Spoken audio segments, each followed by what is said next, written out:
And I happened to tell him that I did skydive once. And he goes, "Oh, man, you're crazy." And I go, "Yeah, I didn't want to at all. I didn't want to at all. It was no desire. I have no desire to ever skydive again. But my brother bought it for me for my birthday present when I was, I don't know, like 25. And he did it, and my best friend did it as well. And so I was kind of machoed into doing it. And I have no awesome recollection of skydiving. I remember being a bunch of seasoned skydivers were on the plane with us, and then it was a bunch of people, first-timers.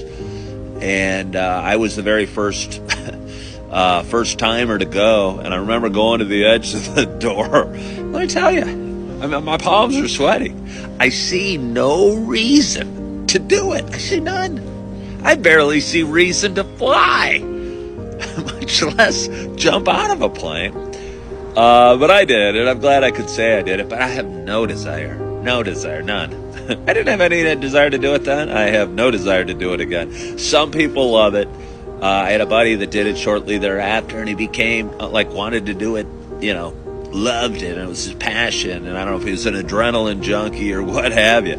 But I had no desire to do it. And again, I'm glad I did it, just because I can talk about it now. And it was tandem. There was a pro or a guy on my back that was following with me. But let me tell you, when he's on your back and you're flying down, you can't see him.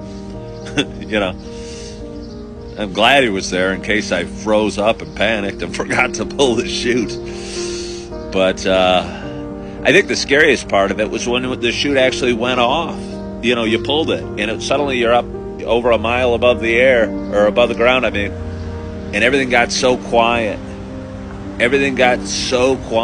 Because let me tell you, when you're hurtling down through from like 12,000 feet to 5,000 feet, it's quite loud. There's the wind noise going by your ears is quite loud, and you pull your chute, and suddenly you're quiet, and you're dangling on these little strings. And I was one of those kids that had little parachute toys, little army men wrapped up in a parachute, and I'd throw them off things, and usually the chute would open, sometimes the chute would not open, and the little army man would crash to the ground. And I was worried I'd be one of those army men crashing to the ground. Fortunately, I wasn't. But let me tell you, even when you land, even with a parachute, you're going faster than you'd think you'd be going.